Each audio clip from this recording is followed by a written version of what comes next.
Buenas noches, ¿cómo están? Mi nombre es Betiana Suárez, soy médica veterinaria egresada de la Universidad de Buenos Aires. Actualmente me desempeño como asesora técnica comercial de la empresa Coech de Argentina. Hoy tengo el gusto de dar la bienvenida a nuestro primer webinar en español, patrocinado por Laboratorios Biogal de Israel, Parvovirus y Distemper canino, una mirada desde la clínica, a cargo del doctor Pablo Borrás. El doctor Pablo Borrás, veterinario de la Universidad de Buenos Aires, tiene un magíster en prevención y control de zoonosis, un Nova Anlis Malbrán, especialista en enfermedades infecciosas y parasitarias de pequeños animales, otorgado por el Consejo Profesional de Médicos Veterinarios, docencia e investigación en el Centro de Ciencias Veterinarias de la Universidad Maimónides, Buenos Aires, Argentina, miembro científico del TROCAP, Consejo Tropical de Parasitología en Pequeños Animales en español, miembro del ISCAID, Sociedad Internacional de Infectología en Pequeños Animales en español, editor asociado en la revista Parasites and Vectors, asesor científico de organismos nacionales e internacionales, práctica privada especializada en infectología y parasitología clínica en clínicas y consultorios de Buenos Aires. Son muchas las preguntas que nos hacemos cuando nos enfrentamos al diagnóstico de parvovirus y moquillo en cachorros de caninos y felinos. ¿Qué herramientas tenemos en la clínica? ¿Cuál es el mejor diagnóstico? ¿Por qué la vacunación no tuvo protección? Un sinfín de dudas, la cual esperamos asistirles con la experiencia del doctor Borrás. Antes de iniciar, los invitamos a hacer sus preguntas a través del apartado de preguntas y respuestas, las cuales serán resueltas por el doctor Borrás al finalizar su presentación. Por otra parte, se entregará certificado a aquellas personas que atiendan el seminario en vivo por un mínimo de 45 minutos. Para nuestros asistentes de habla portuguesa, este seminario está siendo traducido. En la parte inferior de la pantalla encontrarán un globo en el que pueden seleccionar el idioma. Sin más por el momento, iniciamos nuestro webinar Parvovirus y Distemper canino, una mirada desde la clínica. Bienvenido, doctor Borrás. Muchísimas gracias, Betiana. Muchísimas gracias a Biogal. La verdad que es un gusto enorme poder estar acá con ustedes. La verdad que muy contento de poder compartir esta información para todos los colegas de América Latina. Muchos saludos para todos, muchos saludos también para todos los colegas de Brasil. En el día de hoy me va a tocar hablar sobre dos enfermedades infecciosas que afectan principalmente, pero no exclusivamente, a los cachorros, que son el distemper, que nosotros también lo conocemos acá en América Latina como moquillo, después vamos a hablar un poquito de eso, y otra enfermedad que genera cuadros gastroentéricos, que es el parvovirus canino. Vamos a hacer esta disertación como si fuera un libro con dos secciones. La primera sección, vamos a estar hablando de parvovirus canino, cuáles son nuestros desafíos desde la clínica, y después estaremos hablando sobre distemper canino, abordando también la clínica y las problemáticas en el diagnóstico.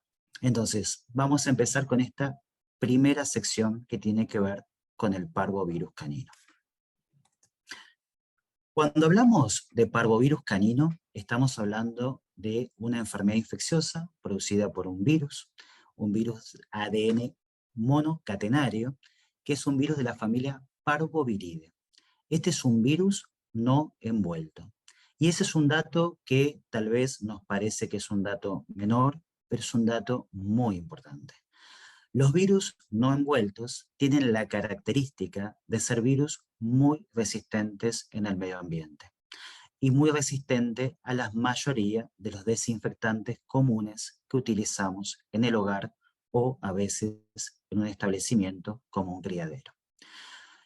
Este virus, ADN monocatenario, que es un virus no envuelto, puede persistir en el medio ambiente por mínimo 6 meses, y algunos autores hablan de que podría estar viable hasta por un año en el ambiente.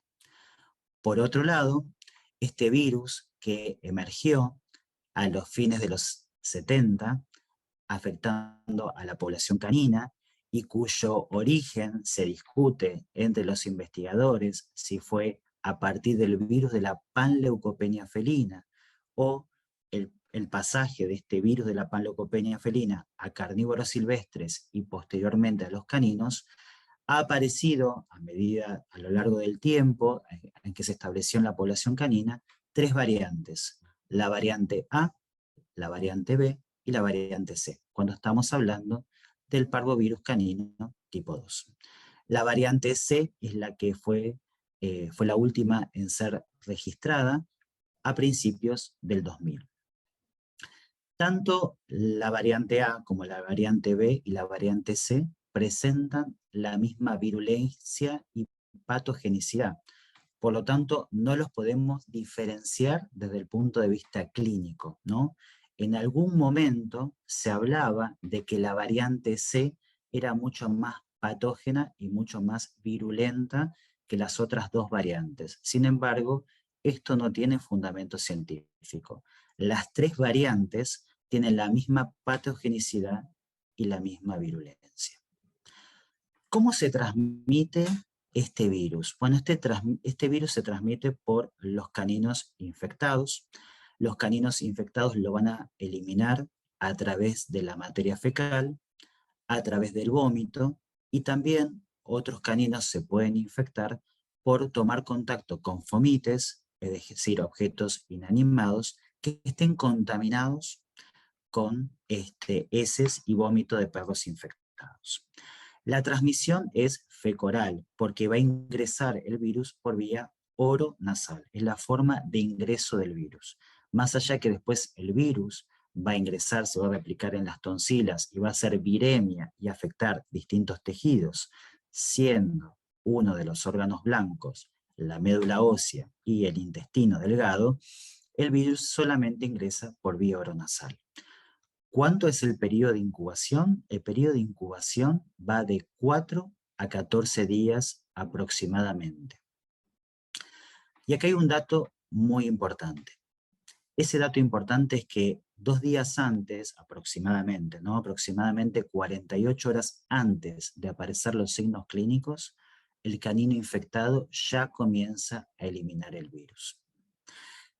Este virus tiene tropismo por células de alta tasa de división celular, entre ellas precursores de la médula ósea, células del tejido linfoide y principalmente también enterocitos de las criptas de Lieberkühn en el intestino delgado. Es decir, esas son las células blanco para el virus.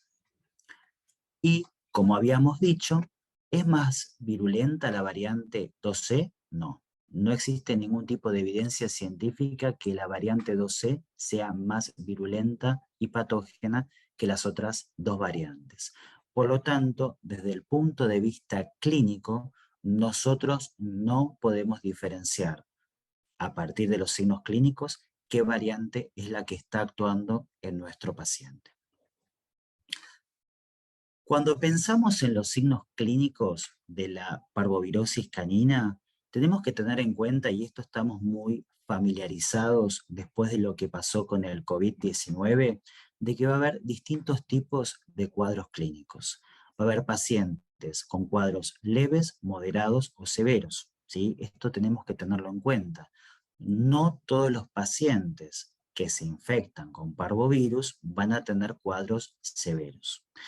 ¿Y cómo podríamos pensar esta enfermedad? Es decir, ¿cómo la podríamos definir?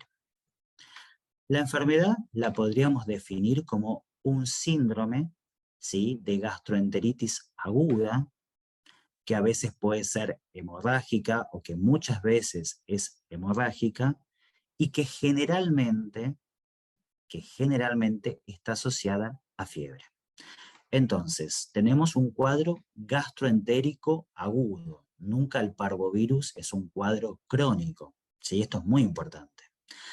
¿Cuál es la categoría susceptible? ¿Sí? Bueno, los cachorros, los caninos menores a los 6 meses de edad, son los caninos más susceptibles a la infección por parvovirus.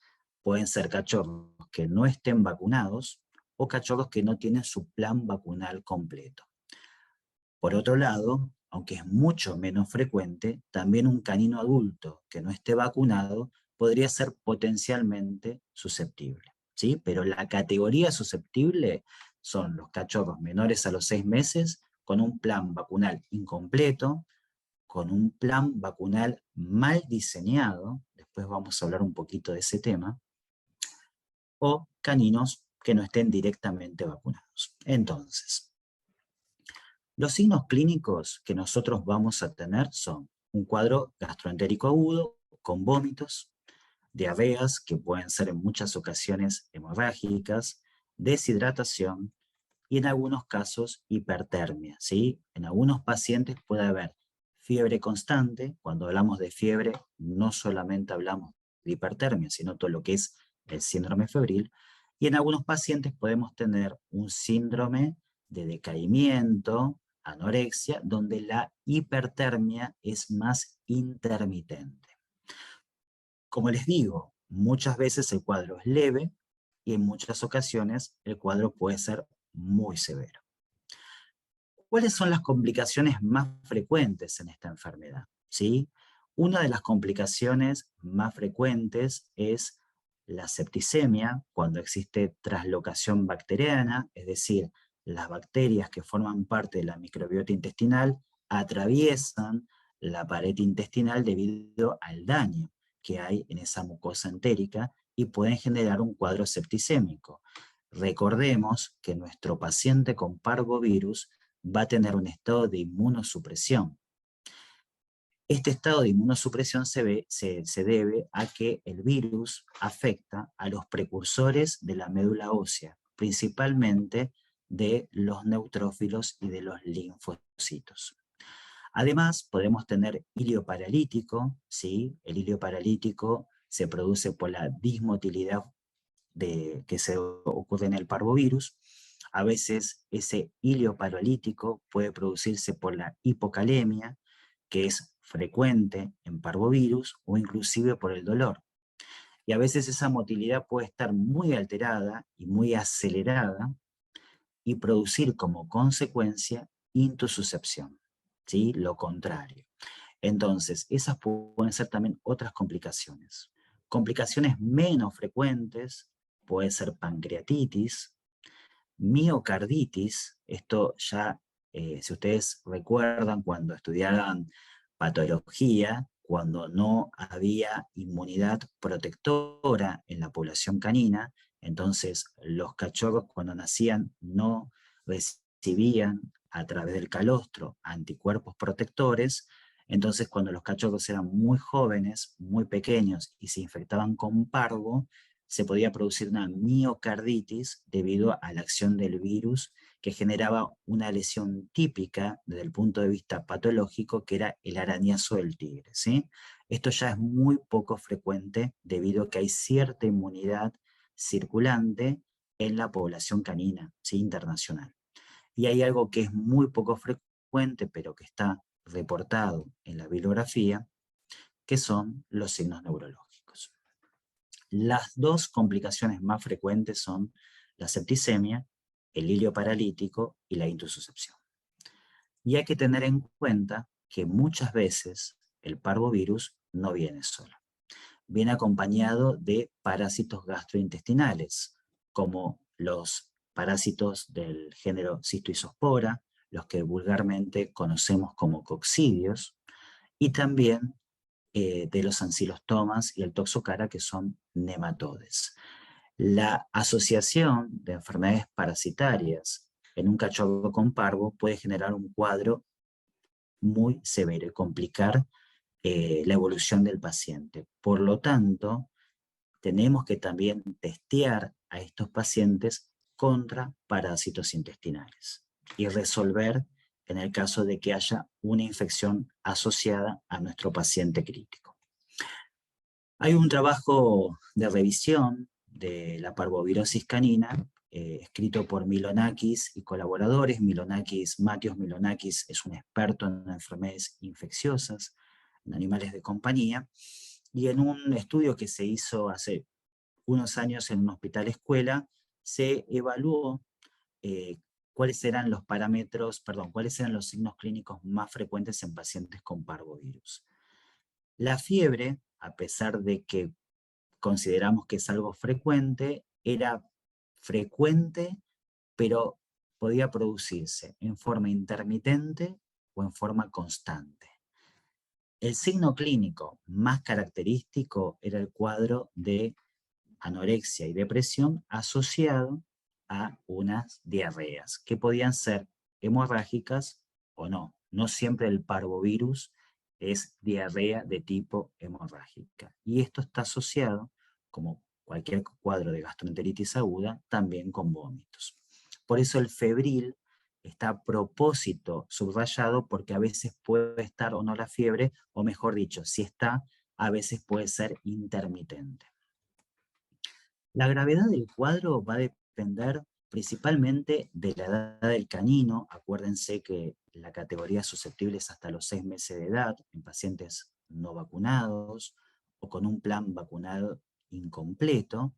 El desafío ambiental, es decir, la carga viral en el ambiente, cuán expuesto estuvo ese canino susceptible, y la presencia obviamente de comorbilidades y coinfecciones.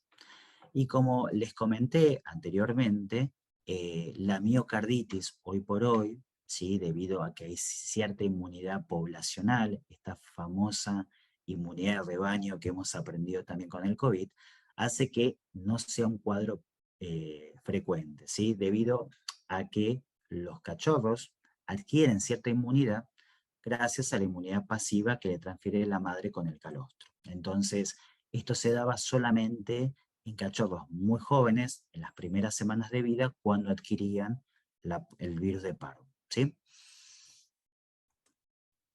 Bueno, acá hay un dato muy importante que Betiana nos decía, ¿no? Como esto de, desde la clínica, cómo voy construyendo el diagnóstico. Entonces, en esta presentación me gustó poner esto de ir construyendo el diagnóstico. Entonces, tenemos una epidemiología, una categoría susceptible, factores de riesgo, es decir, caninos que no están vacunados, caninos que tienen un plan vacunal incorrecto, caninos que están expuestos, ¿sí?, al virus, que están en lugares hacinados, donde hubo circulación ya previa del virus.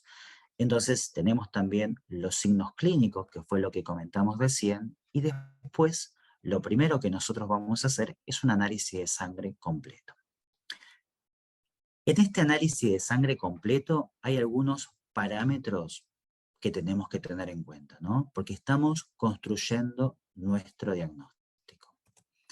¿Por qué se produce la leucopenia? Una de las características que vamos a tener en nuestro hemograma en un paciente con parvo es leucopenia, con una depresión marcada principalmente con los linfocitos y los neutrófilos. La leucopenia se produce por 3 factores, porque el virus afecta los precursores medulares, es decir, los precursores de los glóbulos blancos a nivel de la médula ósea. Hay depresión del tejido linfoide y además hay un agotamiento de los glóbulos blancos por todo el proceso inflamatorio que está ocurriendo en el intestino delgado. ¿La linfopenia es un factor pronóstico? Sí. Se ha visto que mientras más linfopénico ingrese el paciente a emergencias o a internación, peor va a ser el pronóstico. Se habla, algunos estudios, de que un paciente que entra a una internación, si tiene más de 1000 linfocitos, eso sería un factor favorable para la evolución del paciente. Vuelvo a repetirlo. Pacientes con más de 1000 linfocitos al momento del ingreso a la internación sería un factor pronóstico favorable para su evolución.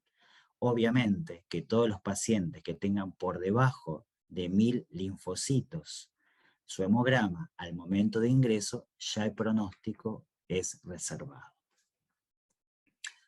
¿Cuál es la relación entre la hipoalbuminemia y la hospitalización?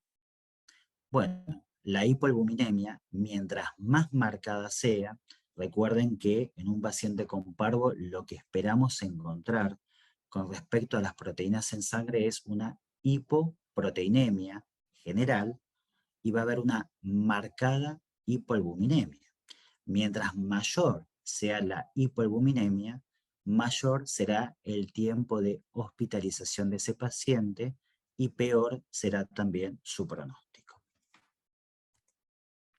En algunos países se utiliza la evaluación y el dosaje de la proteína C reactiva, ¿sí? Nosotros sabemos que la proteína C reactiva es una proteína que está asociada a procesos inflamatorios, que pueden ser generalizados o que pueden ser localizados. Obviamente que los pacientes que tengan un alto valor de proteína C reactiva pueden tener un pronóstico mucho más desfavorable en su evolución, ¿sí? También sería un factor pronóstico. Y miren todos los datos que nos está dando un análisis de sangre general. Ahora, nosotros fuimos construyendo el diagnóstico. Epidemiología, categoría susceptible, signos clínicos, factores que yo tengo que tener en cuenta en la anamnesis y el análisis de sangre que nos está dando. No solamente datos para construir mi diagnóstico de parvo, sino hasta datos que según la evidencia científica son factores pronósticos. ¿Qué tenemos nosotros ya para entrar en particular al diagnóstico específico de parvovirus? Bueno, una de las herramientas específicas que tenemos para el diagnóstico de parvo es la detección mediante una inmunocromatografía de antígeno viral en muestras de materia fecal. Es decir, es un tipo de técnica que es cualitativa, nos dice positivo o nos dice negativo, es una técnica que la podemos usar en el consultorio, que detecta la presencia de antígeno viral, presencia del virus a través de una inmunocromatografía. La muestra que nosotros utilizamos es una muestra de materia fecal. Lo bueno de esta técnica es que permite detectar a las 3 variantes. Si mi paciente tiene la variante 2A, 2B o 2C, independientemente de la variante, el test lo va a poder detectar. El problema es que estas técnicas también tienen sus falsos negativos y sus falsos positivos. Es decir, es una técnica buena, con una buena sensibilidad, principalmente para la primera semana de infección, pero también tiene sus vericuetos, es decir, sus puntos críticos, sería la palabra correcta, y que tenemos que conocerlos. ¿Cuáles serían los posibles falsos negativos? Bueno, puedo tener un paciente que ya tiene varios días de evolución, entonces la eliminación del virus es más intermitente y por lo tanto puedo tomar una muestra y en esa muestra dar negativo.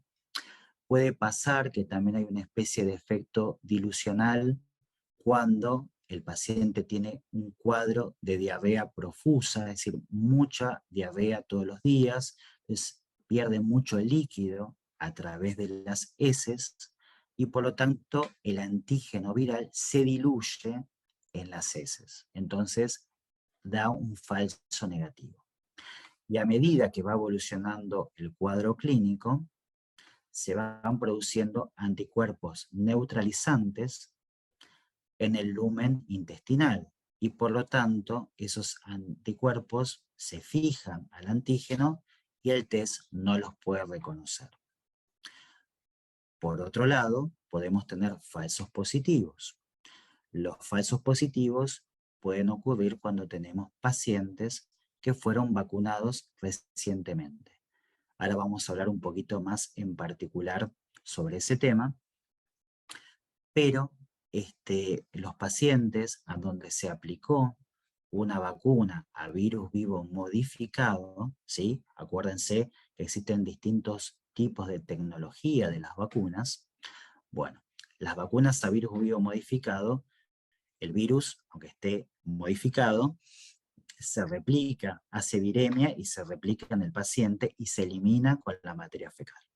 Entonces puedo tener un falso positivo porque el test está detectando antígeno viral pero del virus vacunal, ¿sí? Entonces, ese dato lo tengo que tener en cuenta. Aquí hay un trabajo muy interesante, y por eso fue como la introducción, lo que estaba diciendo para hablar de este trabajo de Nicola De Caro, sobre la eliminación de antígeno viral vacunal en pacientes vacunados con vacunas a virus vivo modificado. Esto no se produce cuando utilizamos vacunas inactivadas. Esto lo digo porque en algunos países siguen disponibles este tipo de vacunas. Entonces, este es un dato que tenemos que tener en cuenta en la anamnesis. En este trabajo lo que nos dice es que obviamente que cuando aplicamos una vacuna a virus vivo modificado, el virus de parvo obviamente se replica, hace viremia, se replica en el intestino y se elimina a través de las heces. ¿Cuánto es el tiempo de excreción viral en esos pacientes que fueron vacunados? El tiempo es variable, pero sería aproximadamente entre 15 y 21 días, después de la vacuna, ¿no? Después de la aplicación de la vacuna, el virus se elimina durante 15 a 21 días aproximadamente. Solamente la forma de diferenciar, ¿sí?, si es virus vacunal o virus silvestre, sería haciendo una real-time PCR que me permite cuantificar la carga viral. Entonces, en un paciente naturalmente infectado, la carga viral va a ser muy alta, ¿sí? ¿Qué pasa con aquellos caninos que están infectados de verdad, ¿sí?, y eliminan el virus a través de la materia fecal? Bueno, yo les dije que es muy bueno el test los primeros 7-10 días, pero más allá de los puntos críticos que les comenté, el virus se elimina en forma, ¿sí?, prolongada hasta un tiempo de entre 17 a 25 días y hasta un tiempo de hasta 50 días. En el trabajo de Nicola De Caro y colaboradores del 2005, donde se inoculan en forma experimental caninos, se vio que el tiempo de eliminación del virus podía extenderse hasta 50 días post-infección. Sin embargo, hay algo que aclarar que lo dice el mismo autor, ¿no? La eliminación del virus y la detección por métodos moleculares no habla específicamente de que el virus sea infectante hasta ese momento. Es decir, se puede eliminar por un montón de tiempo, pero no sabemos si ya los últimos días, las últimas semanas, el virus es infectante. Lo que dice el mismo Nicola De Caro es, bueno, hay que tener en cuenta que teóricamente lo tenemos que considerar que es un virus que potencialmente puede ser infectante, ¿sí? Entonces, es interesante decir, el tiempo de eliminación del virus en un paciente infectado puede extenderse hasta 50 días, teóricamente. Entonces, es un dato que lo tenemos que tener en cuenta cuando hagamos el manejo de la situación, ¿no? Otra forma de hacer el diagnóstico es mediante PCR, ¿sí?, la amplificación de un fragmento target del ADN viral. Bueno, esta es una técnica con mucho mayor sensibilidad. También puede haber falsos positivos y falsos negativos. Los falsos positivos y los falsos negativos son los mismos que hablé recién cuando hablamos de que la muestra sea materia fecal. Lo que más tendríamos en cuenta es que si tenemos que hacer el diagnóstico de parvovirus, bueno, generalmente lo que hacemos es tomar la muestra de materia fecal, es lo que primero pensaríamos, ¿no? ¿Cuál es la muestra ideal para una PCR de parvo? Es la muestra de materia fecal. Bueno, entonces, los mismos problemas que tenemos para el test de antígeno por inmunocromatografía, tanto los falsos negativos como los falsos positivos, los vamos a tener también con la PCR si la muestra es materia fecal. Sin embargo, recientemente, un trabajo muy interesante de Segueb y colaboradores del 2022, que fue publicado en el ACBIN, una revista muy prestigiosa para la clínica de pequeños animales, habla de que las muestras idóneas en pacientes infectados no solamente sería la materia fecal, sino que las muestras podrían ser sangre, ¿sí? Acuérdense que el paciente está virémico, y el hisopado faríngeo, orofaríngeo. De por sí la muestra ideal sería el hisopado orofaríngeo. Entonces, lo que recomienda este trabajo es que las muestras sean sangre o hisopado orofaríngeo para evitar estas complicaciones que tenemos con las muestras de materia fecal. Lo que nos dice el trabajo es que muchas veces tenemos falsos negativos cuando son pacientes realmente infectados por todo lo que les comenté, y muchas veces tenemos pacientes falsos positivos porque son pacientes que fueron recientemente vacunados. Aunque no hayan terminado su plan vacunal, recibieron una vacuna. Entonces, al recibir una vacuna, por 15, 20 días van a seguir eliminando el virus vacunal y puede haber una infección si no tienen protección. Ojo con esto. Vuelvo a repetirlo. A veces el paciente no terminó su plan vacunal, recibió vacunas, pero en ese proceso en donde todavía no tiene la inmunidad adecuada para enfrentarse al virus, el paciente se infecta. ¿Sí? Y eso después lo vamos a ver con el tema final, que es el tema de lo de la vacunación. Pero bueno, como dato importante, podemos utilizar como muestras para el diagnóstico de PCR, y que son muestras con mayor sensibilidad, el hisopado orofaríngeo y la sangre.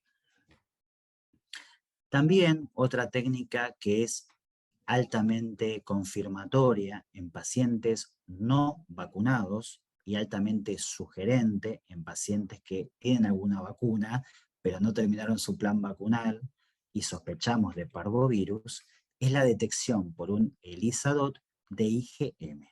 ¿Sí? Lo que yo estoy acá cuantificando de alguna manera, ¿sí? Es una técnica, el ELISA DOT me permite cuantificar IgM, que es asociado a este tipo de anticuerpo, está asociado a infección aguda, me permite confirmar la enfermedad en pacientes que estén cursando un parvovirus, ¿no? La IgM puede aparecer por dos circunstancias. Puede aparecer por una infección aguda o puede aparecer por una vacunación. Lo interesante en este trabajo, ¿sí?, de Wanner y colaboradores es que, primero que todo, los 25 pacientes que se utilizaron para probar el test, se hizo en forma paralela una técnica de referencia para confirmar el diagnóstico, que es la inhibición de la hemoaglutinación. Se vio que el test de antígeno, que era la inmunocromatografía, muchas veces daba falsos negativos, pero la IgM fue la prueba confirmatoria. Es decir, es confirmatoria en pacientes no vacunados. Y además, si el paciente recibió alguna vacuna, pero podemos diferenciar, ¿sí?, con este tipo de test, dependiendo la titulación de la IgM, entre pacientes infectados y vacunados. ¿Cómo se hace? Bueno, nosotros tenemos un valor de referencia, van a ver que tiene como unos puntitos, el peine, unos puntitos, hay un valor control, y hay distintas referencias en donde, dependiendo de la graduación del color, vamos a saber si hay mayor título o menor título. Cuando hay mucho título, ¿sí?, de anticuerpos de la IgM, el puntito negro el puntito se va a ver bien oscuro, ¿sí? El punto se va a ver bien oscuro. Entonces, y en pacientes vacunados, la IgM, ¿sí?, va a tener, o casi no va a existir el color, o va a ser muy leve, a un color grisáceo. Entonces, la titulación de la IgM es mayor en pacientes infectados con respecto a los vacunados, ¿sí? Es una prueba muy útil, principalmente en pacientes que no recibieron ninguna vacuna, o en pacientes que, aunque recibieron alguna vacuna, lo puedo interpretar construyendo este diagnóstico y salvando estas diferencias que les estoy comentando. Acá la idea de la charla no es hablar de todo el tratamiento de parvo, es complejo, hay pacientes que tienen tratamiento ambulatorio, hay pacientes que tienen que estar en una UCI, en cuidados críticos, o en una internación. Entonces la idea es dar los pilares básicos que no pueden faltar en el tratamiento del parvovirus. La tasa de supervivencia probablemente es menor al 9% en pacientes no tratados, ¿sí? es muy baja la tasa de supervivencia si no hacemos tratamiento, pero excede el 80% en pacientes que son correctamente tratados y hospitalizados. Y miren todas las referencias. ¿Cuáles son esos pilares? ¿Sí? Si nosotros tenemos un paciente que va a tener un tratamiento contra parvovirus, ¿cuáles son los pilares? Bueno, uno de los más importantes es la fluidoterapia, ¿sí? ¿Por qué? Porque nosotros tenemos que restablecer la hidratación de ese paciente, la presión oncótica de ese paciente y mantener o corregir el equilibrio ácido-base. Generalmente se empieza con una solución isotónica como el Ringer lactato y aparte es frecuente la adición de cloruro de potasio por la hipocalemia que es muy frecuente en parvovirus. Y acá hay un dato que no es menor. Cuando tenemos un paciente con parvovirus o sospecha de parvovirus, tenemos que pedir un ionograma para evaluar, ¿sí?, los iones más importantes. Aparte, en ese paciente con fluidoterapia, vamos a tener que controlar las glucemias. Pensemos que son pacientes cachorros que no regulan correctamente las glucemias. Entonces, cada determinado intervalo de horas, que puede ser de 3 a 5 horas en pacientes críticos o menos, tenemos que controlar las glucemias. Por otro lado, ¿sí?, en pacientes con proteínas menor a 4, albúminas menor a 2 o signos clínicos severos de hipoproteinemia, por ejemplo, anasarca, es decir, que haya edematización de todo el cuerpo del animal, vamos a tener que establecer una transfusión de plasma, ¿sí?, para poder restablecer proteínas a la sangre y mejorar la presión oncótica de ese paciente. Por otro lado, vamos a tener que utilizar antibióticos. Los antibióticos no son por el parvo en sí, sino que los antibióticos tienen como objetivo contrarrestar o evitar las infecciones secundarias que se pueden producir por todo este cuadro clínico. El tratamiento antiemético, ¿sí? El tratamiento antiemético tiene como objetivo prevenir o interrumpir los vómitos y evitar la deshidratación del paciente. El tratamiento del dolor, ¿sí?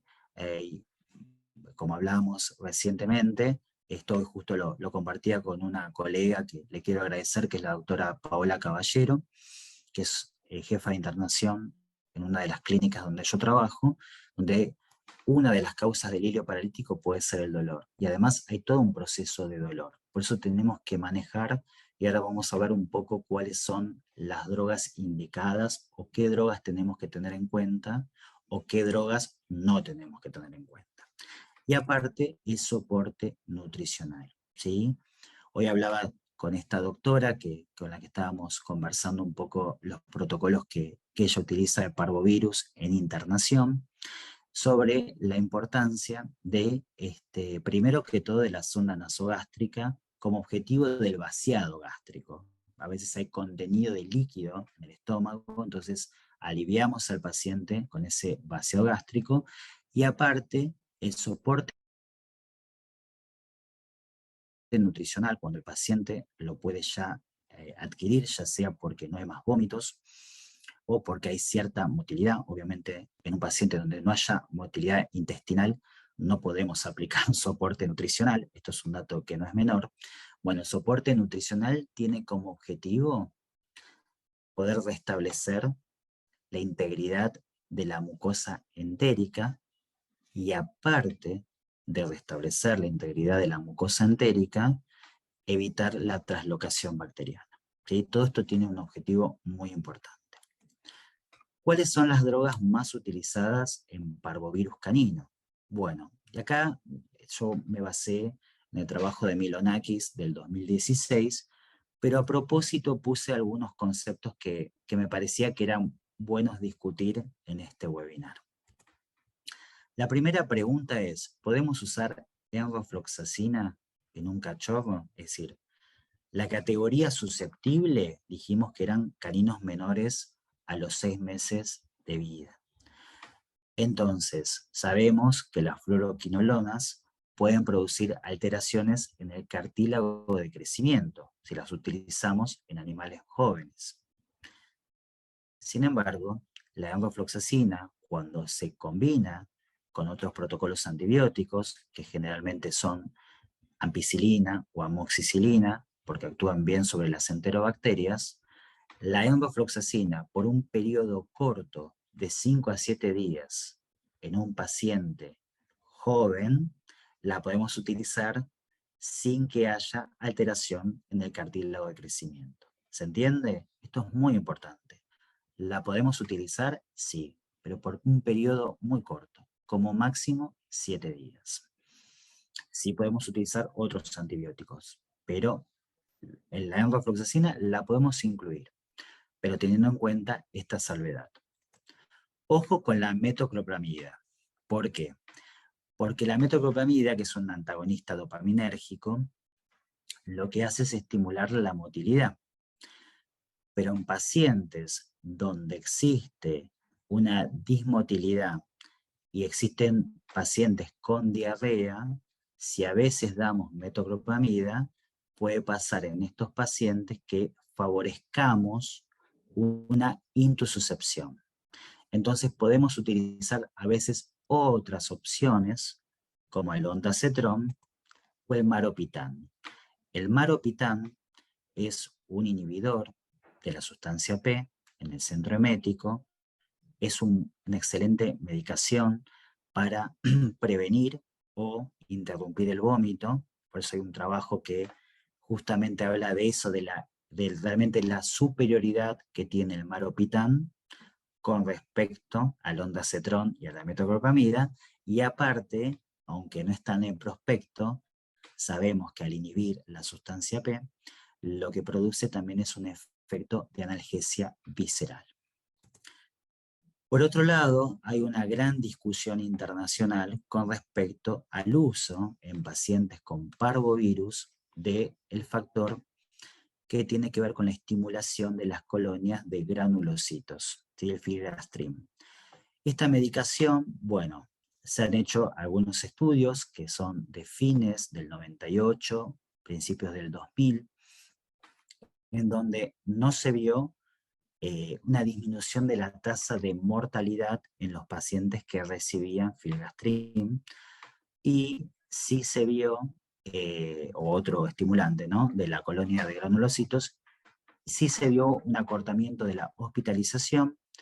En el libro de Skies y Harman se discute de que realmente podría ser hasta contraproducente, pero hay un estudio muy reciente del 2019, que es el de Armenice y colaboradores, en donde habla que el uso de este factor estimulante sería favorable en pacientes con parvovirus. ¿Por qué? Porque estimularía no solamente la producción de neutrófilos, sino que también la producción de linfocitos. Ahora, el mismo autor discute de que esto fue un trabajo a una escala, un grupo, un N muy pequeño. Se necesita mayor cantidad de estudios para evaluar el verdadero efecto de esta medicación. Por otro lado, está reportado en la bibliografía de que el uso del interferón omega felino recombinante podría mejorar la sobrevida y reducir el tiempo de hospitalización de aquellos pacientes que lo reciben con el siguiente esquema. Hay un solo trabajo, que es el trabajo de Mari y colaboradores del 2003, donde hay un grupo de perros tratados y un grupo de perros no tratados, es decir, a todos se los trató contra parvovirus, con toda la terapia de sostén, pero algunos recibieron el interferón y otros no. Bueno, se vio una diferencia significativa en la reducción de los signos clínicos y la disminución del tiempo de hospitalización. Sin embargo, se necesita mayor cantidad de estudios. Y hoy salió una noticia, justo hoy, que era el día del webinar, en donde un laboratorio sacó al mercado y fue aprobado por el la Elusta de Estados Unidos, que es un anticuerpo monoclonal para el tratamiento de parvovirus, que sería con una sola aplicación por vía endovenosa. Así que tendremos que ver bien los estudios publicados sobre este nuevo tratamiento para parvovirus. Bueno, el objetivo de lo que se llama el trasplante fecal en caninos con parvovirus es restablecer la famosa microbiota del paciente. Lo que se puso en teoría en este trabajo de Pereira y colaboradores eran dos grupos, ¿sí? En donde hay pacientes con parvo, todos tienen parvo, y algunos pacientes recibieron lo que se llama trasplante fecal. Hay un depósito que tienen algunas clínicas en donde hay materia fecal de perros sanos con una correcta microbiota que se utiliza para poder hacer un trasplante. Esto se hace en otras patologías, no solamente en parvo, un trasplante fecal con el objetivo de restablecer la microbiota. ¿Cuál era la hipótesis? Acortar las diarreas y disminuir el tiempo que el paciente está en el hospital. Lo que se vio es que entre los sobrevivientes, ¿sí? Entre los perritos que sobrevivieron en el estudio, tanto en los tratados como en los no tratados, en los tratados lo que se vio en los sobrevivientes es que se acortó la diarrea, ¿sí? Y el tiempo en el hospital fue mucho menor. Por lo tanto, también podría llegar a ser una opción para el tratamiento de los pacientes con parvovirus. Bueno, yo les dije, esto es como un libro. Tenemos la primera parte y ahora tenemos la segunda parte. Esto fue la primera parte que fue de parvo. Y como todos los libros, también hay un pequeño bonus track, que después lo vamos a ver, ¿sí? Entonces, esta fue la primera parte de parvo, esta es la segunda parte que tiene que ver con un virus que nosotros le decimos vulgarmente en Argentina, y sé que en otros países de América Latina también, moquillo. El virus del distemper canino es un virus ARN monocatenario, pero es un virus envuelto. Por lo tanto, es un virus muy sensible a la acción del medio ambiente, ¿sí? A la desecación, al sol, y aparte a la mayoría de los desinfectantes. Todo lo contrario que pasaba con el parvovirus. Este es un virus de la familia Paramyxoviridae, género morbillivirus, que no solamente afecta a los caninos, sino que puede afectar a un gran número de carnívoros. De por sí existen 12 linajes distintos y esto fue reportado recientemente por Alfano y colaboradores en el trabajo del 2022. ¿Cómo se transmite el virus del distemper? Bueno, se transmite por contacto directo o por fomites contaminados con excreciones y secreciones.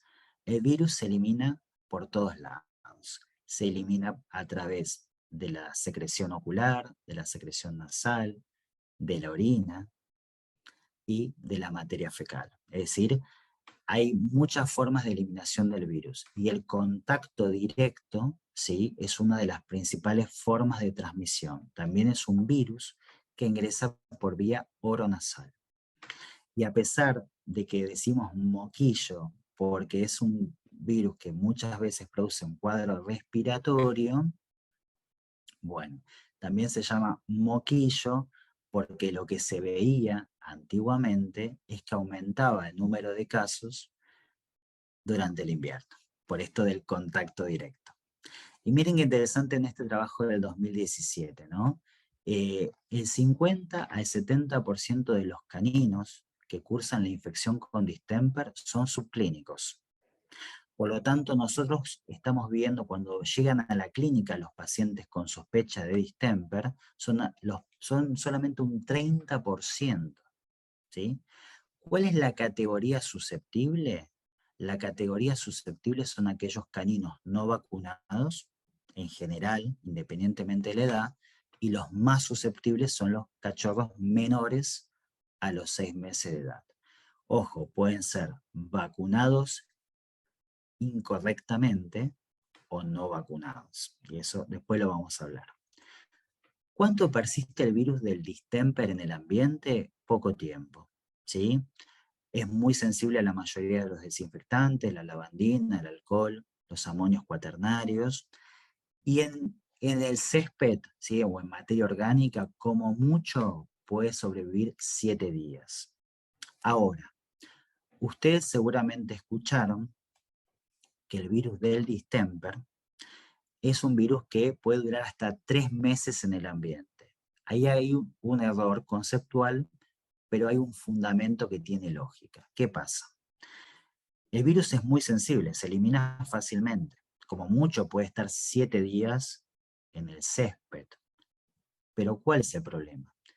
Algunos caninos que se recuperan de la infección, esos pacientes convalecientes, pueden estar eliminando el virus hasta por 4 meses, ¿sí? Aunque estén ya clínicamente sin signos o hayan quedado con alguna secuela.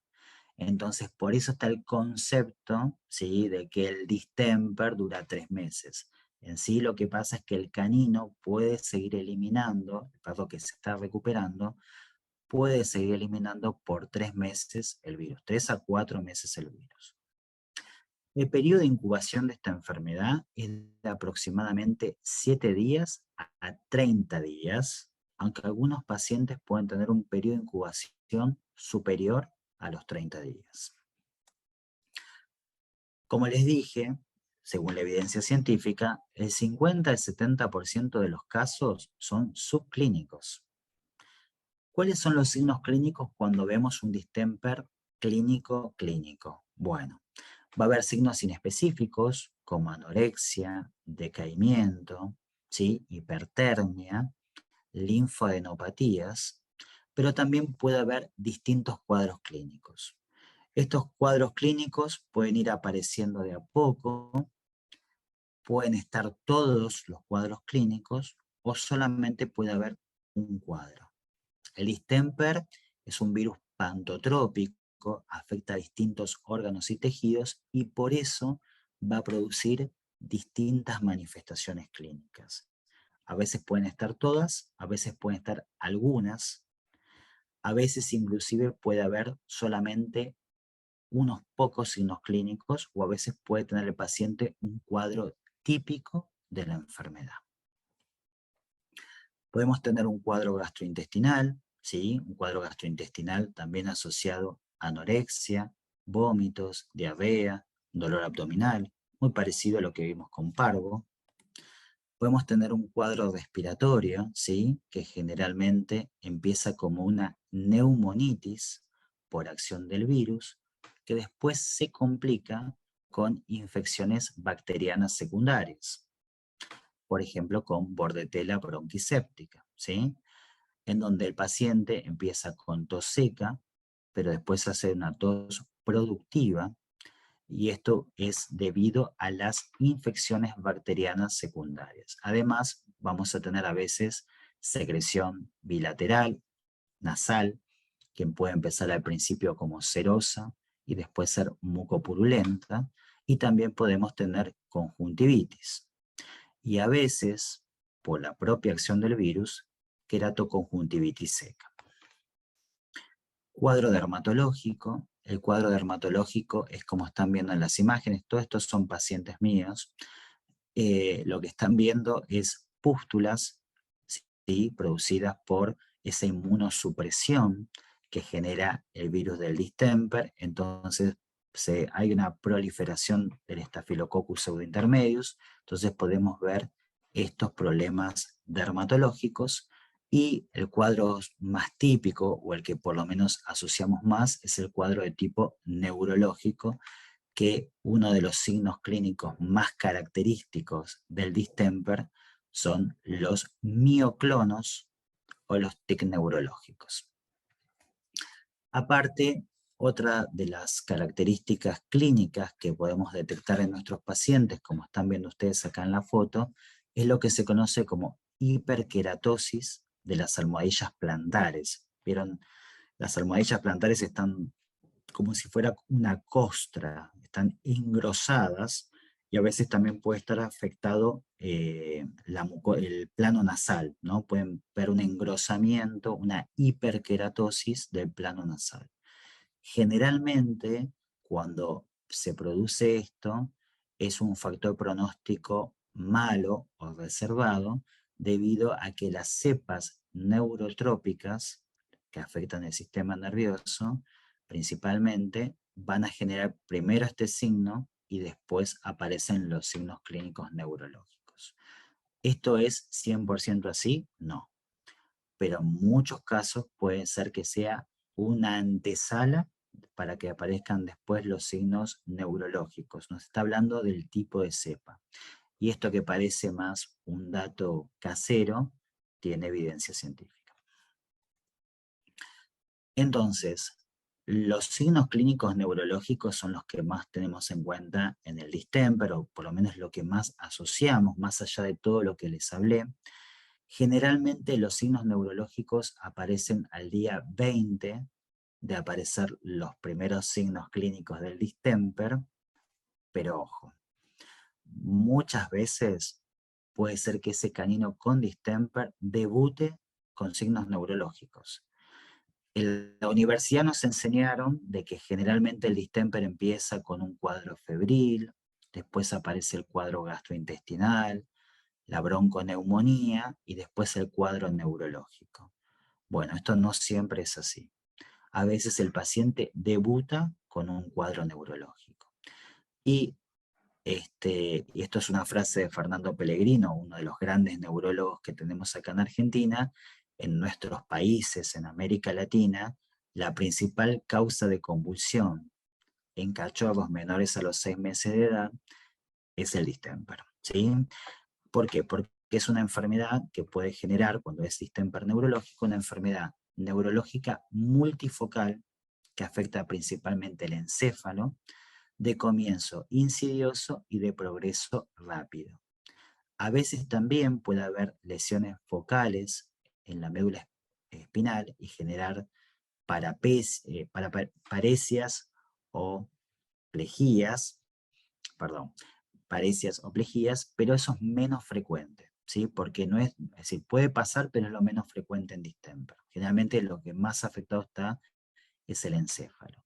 Y miren qué interesante, ¿no? Hay una infección aguda, que es cuando se produce por la desmielinización, por disminución de la producción de mielina, pero después hay pacientes que después aparecen los signos neurológicos y eso se debe, que parece que se están recuperando, pero después aparecen los tics neurológicos, los mioclonos, las convulsiones, la ataxia, ¿sí? Algún tipo de paresia, ¿sí?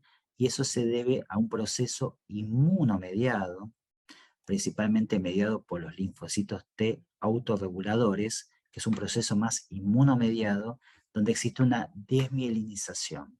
Y eso sería un proceso más crónico. Cuando aparecen los signos, el paciente parece que se está recuperando y ahí empiezan a aparecer signos neurológicos, ¿no? Entonces hay una infección crónica, una etapa crónica donde podemos ver esos signos neurológicos. Y ahí es un proceso principalmente inmunomediado.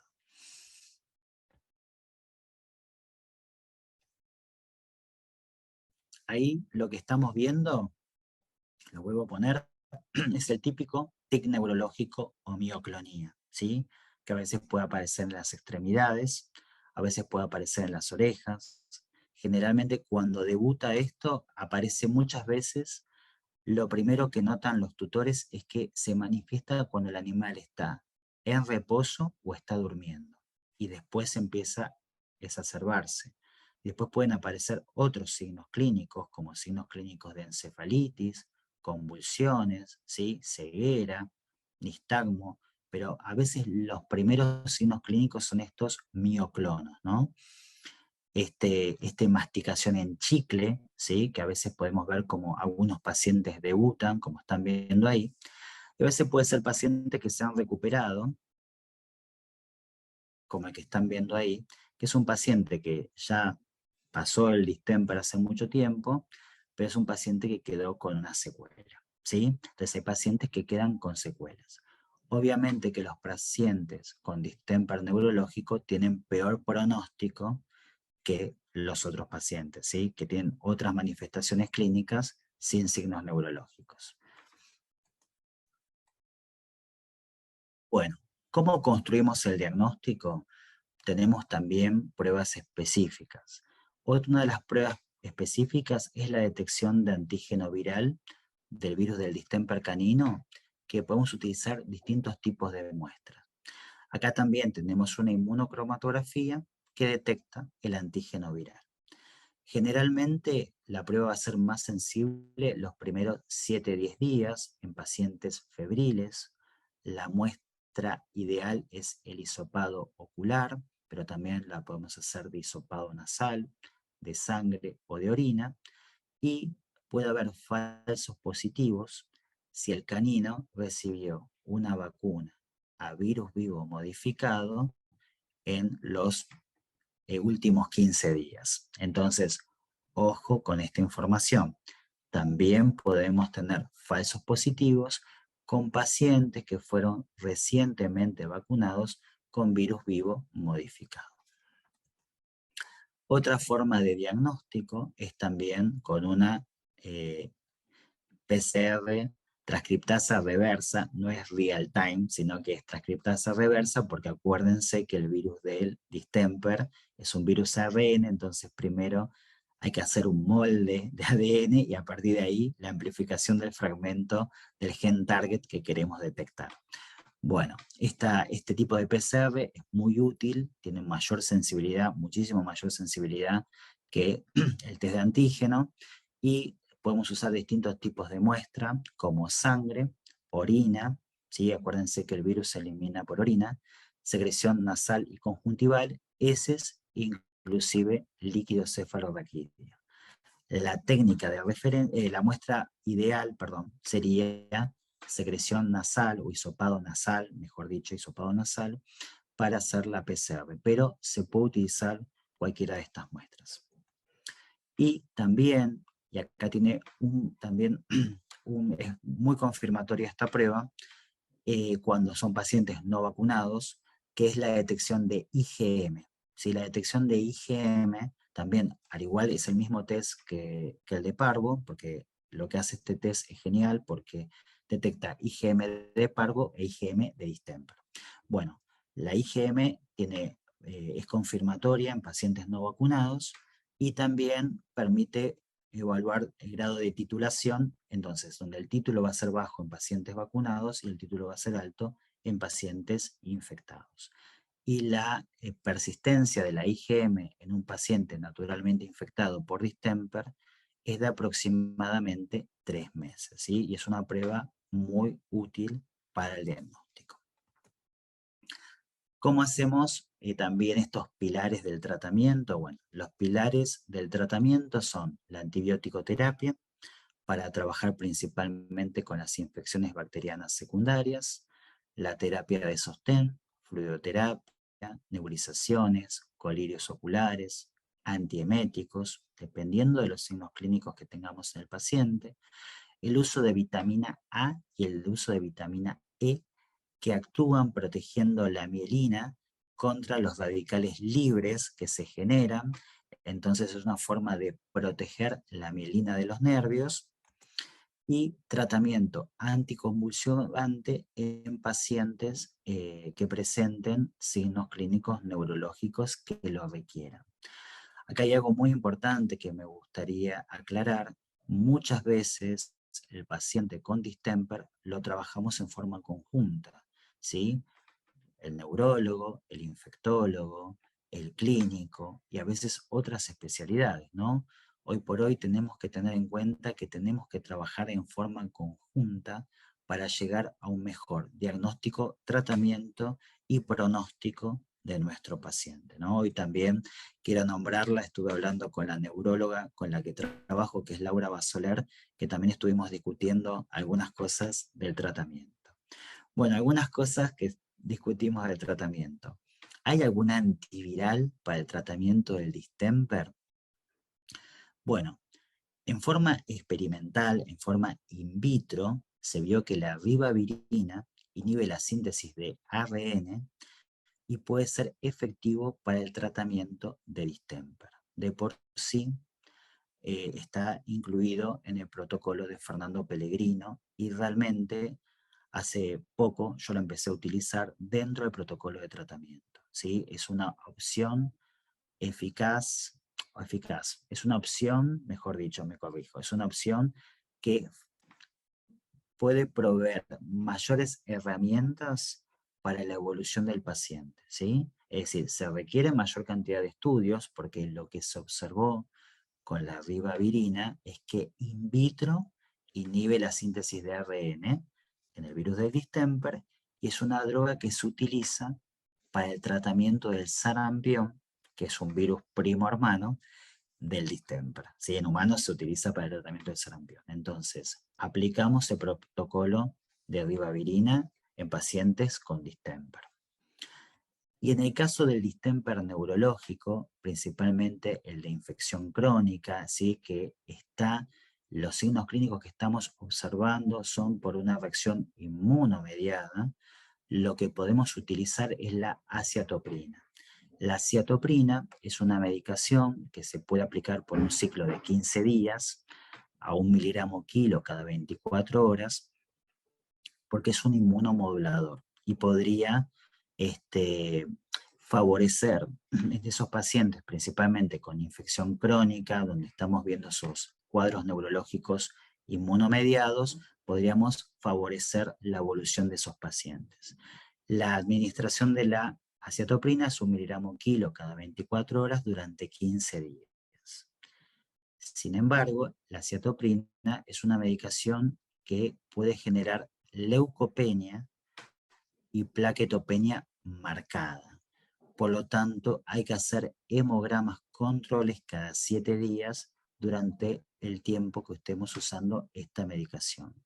Hay que hacer un costo-beneficio a nuestro paciente y tener en cuenta las complicaciones que puede generar esta medicación. Por último, yo les dije que había un bonus track y que tiene que ver con el tema de la vacunación. Acuérdense que los cachorros reciben inmunidad principalmente a través del calostro de la madre. Solamente un 5 o un 10% de los anticuerpos maternos pasan por la placenta. El resto lo reciben durante las primeras horas que están ingiriendo el calostro. Obviamente que ese pasaje de inmunidad pasiva va a estar asociado a un montón de factores. Cuánto calostre el cachorro, la calidad del calostro, ¿sí?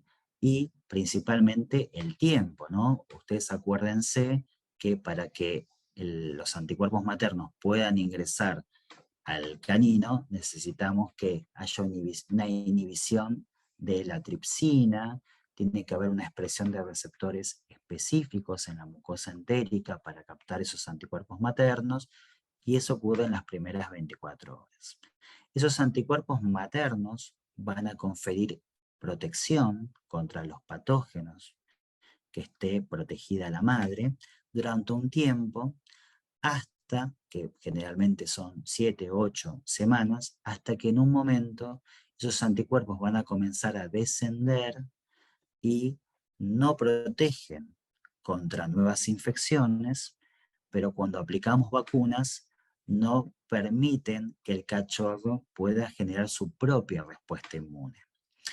Eso se conoce como ventana de susceptibilidad. Es ese periodo en donde los anticuerpos maternos no protegen contra nuevas infecciones, pero tampoco permiten que las vacunas puedan generar una respuesta inmune eficaz en ese paciente. ¿Cuál es el objetivo de la vacunación? Nosotros tenemos que superar, ¿sí? Tenemos que con la vacunación sortear esa ventana de susceptibilidad para conferir inmunidad en nuestro paciente. Hoy por hoy sabemos que la ventana de susceptibilidad es variable, obviamente, en cada paciente, pero es entre las 8 o 10 semanas hasta la semana 16 de vida aproximadamente. Por eso, cuando nosotros diseñamos nuestro plan vacunal, es importante tener en cuenta que la última dosis de las vacunas esenciales tiene que ser recibida a la semana 16 de vida o un poquito más, de manera de asegurarme que puedo sortear esa ventana de susceptibilidad. Esto es muy importante, no puedo terminar el plan vacunal inicial antes de los 4 meses. Por otro lado, ¿sí? Tenemos que dar un refuerzo, ¿sí? Un booster, entre los 6 meses de vida y el año de vida, ¿sí?